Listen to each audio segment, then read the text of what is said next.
This is a platform where we share stories of love, loss, and the twists and turns that life can bring. Please subscribe to support us and stay tuned for more captivating chronicles. For 7 years, we exchanged our marital vows, nurturing a companionship that had gracefully spanned a decade. At 37, I stood beside my beloved wife of 32, cherishing a life together that had been nothing short of remarkable. Though occasional arguments punctuated our journey, they were but minor blips in the grand tap of our otherwise affectionate, satisfying and joy-filled union. Our bed life, while less frequent than in the early days, still brimmed with vitality and intimacy. My wife, the embodiment of my dreams, possessed a rare blend of intelligence, humor, and stunning beauty. In the life we built together, I discovered immense satisfaction in providing for us. Even as my demanding job required 40 to 60 hours per week, she pursued her passions with vigor, donning the roles of a part-time professor at a local community college and a dedicated yoga instructor. However, the tranquility of our world crumbled like a fragile facade 4 months ago. In a moment of curiosity, I ventured into our private email realm. There, an innocuous conversation with an unfamiliar male name leaked out at me. The thread, however, was far from innocent. It was laden with explicit exchanges accompanied by videos of an illicit affair with this unknown man. My emotions surged and swirled within me like a tempest, with shock and anger reigning supreme. With only a few hours before her expected return home, I seized the time to collect my fractured thoughts and strategize my next steps. Those videos, a cruel echo of her infidelity, played relentlessly in my mind. Each repetition a fresh assault on the life we had so painstakingly built together. When she returned, I summoned the courage to confront her with the undeniable evidence. Instantly, her composure shattered. Her face awash with tears as she admitted to her grievous indiscretion. Profuse apologies tumbled from her trembling lips, but my anger surged to its peak. I informed her of my decision to leave for a while to seek solitude and reflection away from the wreckage of our once harmonious life. As I gathered my belongings and prepared to depart, her sobs grew louder. The haunting refrain of her plea, "Please stay," echoing through the room. Throughout my stay at my brother's, she relentlessly reached out. Her message is laden with expressions of love and remorse. Each one fractured bonds of trust that now threatened to consume our once unbreakable union. After 2 weeks of being apart, I found myself missing her terribly, a deep yearning for the life we had built together tugging at my heartstrings. It was this yearning that led me to return home filled with a tentative hope for reconciliation. But upon my return, I was met with the same vague answers every time I questioned her about her actions. The man involved was revealed to be a 27-year-old professor who had recently joined her department. She vowed to regain my trust and proposed a set of measures aimed at rebuilding what had been shattered. These included cutting off all contact with the man, changing jobs, allowing me to monitor her location and access her emails, taking an STD test, and seeking professional counseling. Her deep remorse was palpable and her commitment to our reconciliation was unwavering. She lived up to her promises and was genuinely grateful for the second chance. Being around her was a joy, but the damage had been done. Despite our progress, the memories of her affair, particularly the explicit videos, remained a constant source of agony, humiliation, and embarrassment. The resentment I felt toward my wife was immense, and it impeded our progress. Their close relationship, the descriptions of his physical attributes, and her evident enjoyment of their encounters weighed heavily on my mind. She had adorned herself with new lingerie that she had previously deemed distasteful in our relationship. Her enthusiasm with him was markedly higher, and she went so far as to participate in acts we had never cited, much to my dismay and confusion. My attempts to understand why she engaged in these acts with him when she had refused to do so with me always met with the same trading response. I don't know. My self-esteem plummeted. The haunting images of their encounters serving as a cruel reminder of my perceived inadequacies.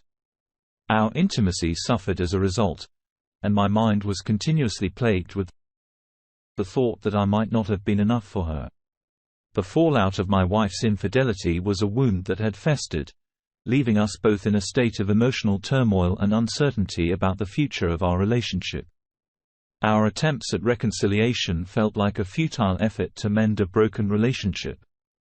The memories of the affair and the explicit videos that came with it were seared into my mind, causing ongoing distress. My trust in my wife had been shattered, and I found myself trapped in ever-ending cycle of humiliation and embarrassment. The graphic nature of her affair with the other man was a painful reminder of my perceived inadequacies, leading to a significant blow to my self-esteem. Their enthusiastic encounters, her apparent enjoyment, and her willingness to engage in acts she had previously rejected with me only intensified my feelings of betrayal. Over time, my emotions shift from feeling betrayed to desiring some form of justice. I couldn't help but feel that if her affair partner was capable of causing such harm without remorse, he should face the consequences of his actions. The idea of revenge started to take hold in my thoughts, and I had access to my wife's email as part of her effort to regain my trust. Among her emails, I found additional explicit evidence of their affair, which provided further insight into his actions. An idea began to form a plan that aimed to reveal the true nature of the other man. I carefully extracted all the videos from her email and kept them securely in a separate location. I conducted some research into the man, gaining a better understanding of his personal and professional life.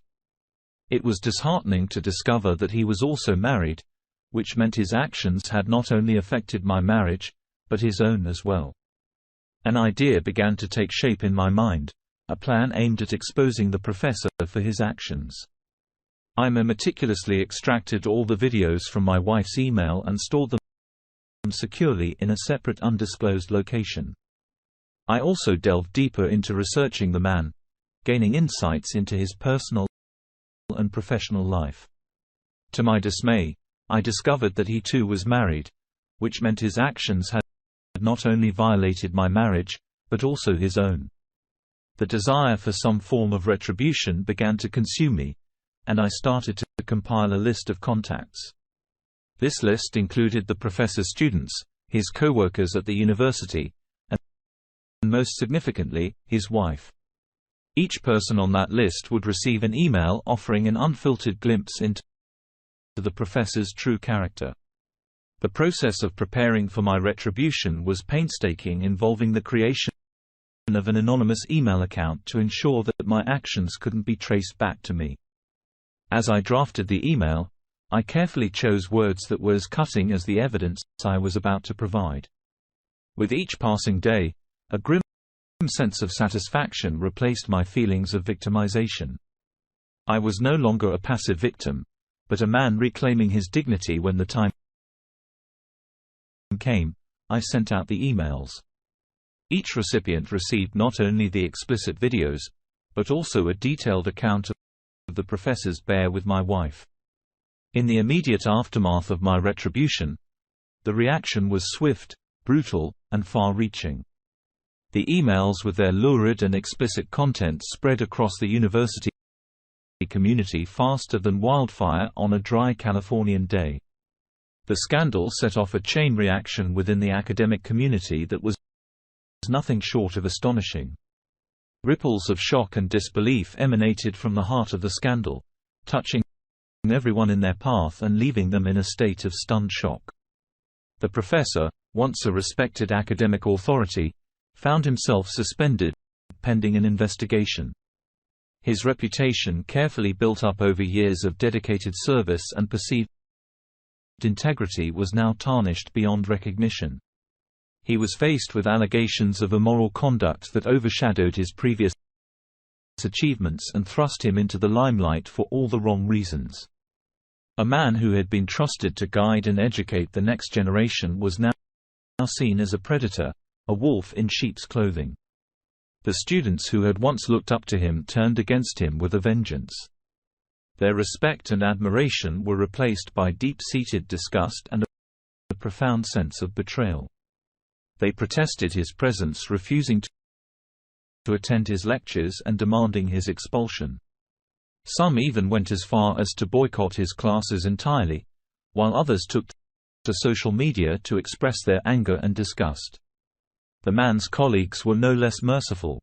They distanced themselves from him, their faces mirroring their disgust and disapproval. The academic community, known for its close-knit nature, quickly felt the shock waves of his misconduct. His office became a pariah's den, with colleagues avoiding it like the plague. The camaraderie once shared was replaced by cold shoulders and averted eyes. In a spectacular display of public shaming, some of his fellow educators projected the explicit videos onto a large screen in the lecture hall, ensuring that the man's disgrace was visible for all to see. The fallout was not limited to his professional life alone. In his personal life, the professor was met with shock, anger, and betrayal. His wife, a woman who had stood by his side through thick and thin, was devastated. She filed for divorce, unable to bear the weight of his betrayal. The circle of friends they had so lovingly built over the years quickly took her side. The professor's home, once filled with love and laughter, now echoed with the sounds of accusations and heartbreak. His actions had not only destroyed my marriage, but his own as well. Meanwhile, my wife was completely blindsided by my actions. I had not informed her of my plans, wanting to shield her from the inevitable backlash. When the email surfaced, she was as taken aback as everyone else, perhaps even more so. She grappled with the enormity of what she had done, and I watched the sidelines, my heart heavy with a mix of anger, betrayal, and a strange sense of satisfaction. Her remorse, which had once been a hollow echo of regret, transformed into a profound gut-wrenching understanding of the damage she had caused. The tears she shed were no longer for herself, but for the pain and humiliation had inflicted upon me. She began to see the full extent of her actions, the ripple effect they had caused, and the devastation left in their wake. In the weeks that followed, I made the difficult decision to file for divorce. She pleaded for another chance, promising to change and make amends. However, the trust that had once been the bedrock of our relationship was now gone, replaced by a deep-seated resentment that no amount of remorse could erase.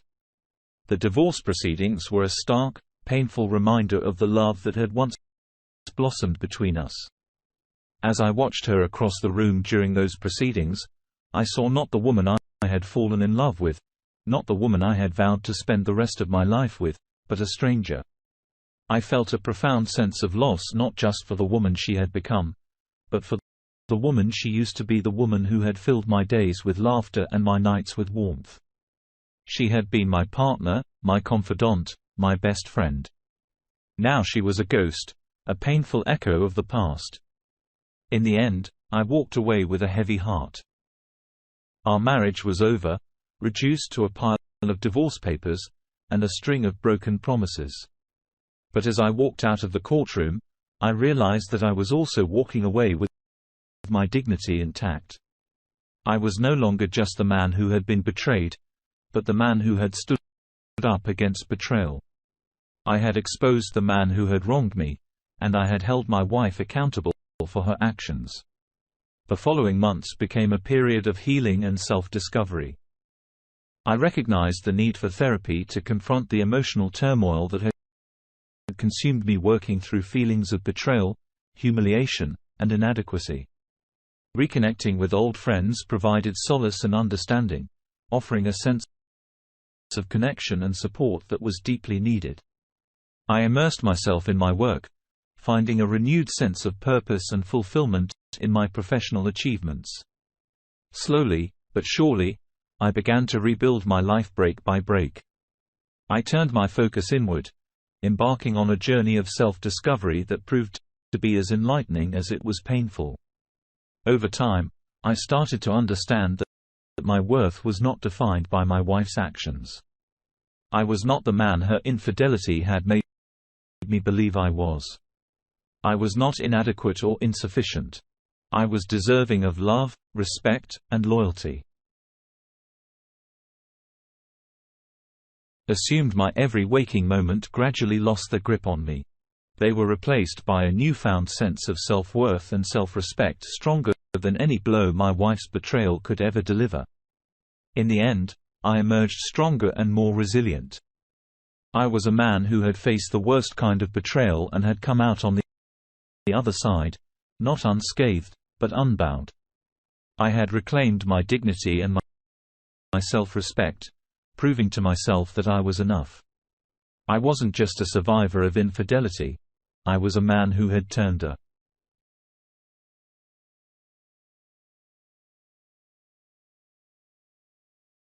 of betrayal and refused to let it break me.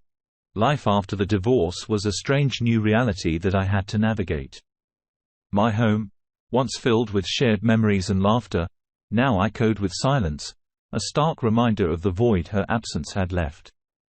Yet in that silence, I found a space to heal, to reflect, and to grow. I developed a routine that provided comfort in its predictability and stability, helping me move forward with each passing day. I began to prioritize self-care, tending to both my physical and emotional well-being. I adopted new hobbies, reignited old passions, and rediscovered parts myself that had been lost in the tumultuous years of my marriage. As I embarked on this new chapter of my life, I found solace in my work. What had once been a mere means to an end transformed into a source of genuine fulfillment. I threw myself into my research, finding a profound sense of purpose and accomplishment that had eluded me for quite some time. My colleagues noticed the transformation in me.